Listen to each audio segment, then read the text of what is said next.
Hello mga ka-busy mind. So ito ay temporary panel. So 3-phase power supply ito na 220. So RYB pa rin pero 220 lang ang supply natin. Pero nilagay pa rin natin ang neutral sa bus bar niya kasi may appliances na nangangailangan ng 110 volts. So ang type ng breaker na ito ay plug-in type. So kung makikita natin, ito yung 3-phase na breaker. Yang sa loob, yan ay bus bar. Paglagay ng cable na ito, sunod-sunod lang yan. Line 1, line 2, line 3, line 1, line 2, line 3. So ganyan ang paglagay ng cable niyan. So kapag 110 ang bawat linya niyan, so dapat dalawang breaker ang gagamitin natin. So kapag naglagay tayo ng cable na supply, so ang line 1 natin at saka line 2 dito.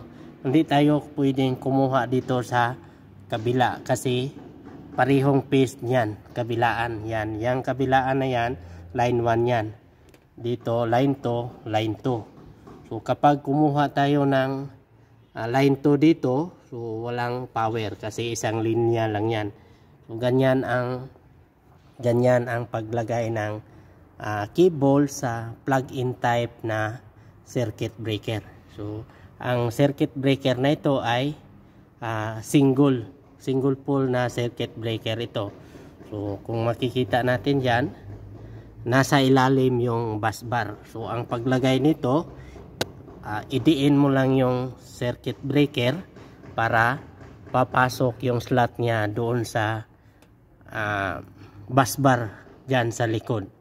So yan ang tandaan natin na hindi tayo pwedeng magkamali dito sa paglagay ng cable kung maglagay naman tayo ng temporary supply.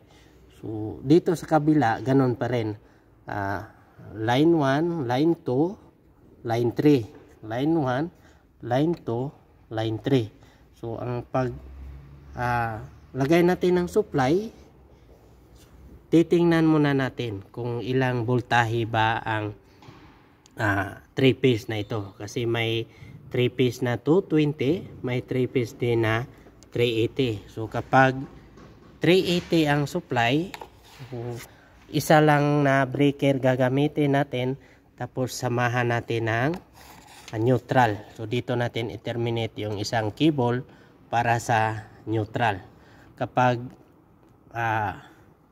220 naman na 3-phase, so yon ang sinasabi ko na 2 breaker ang gagamitin natin sa pagkuha ng supply. Okay? Kung may idea din kayo sa electrical, paki-share naman sa comment section. Okay? Bye bye mga ka-busy mind.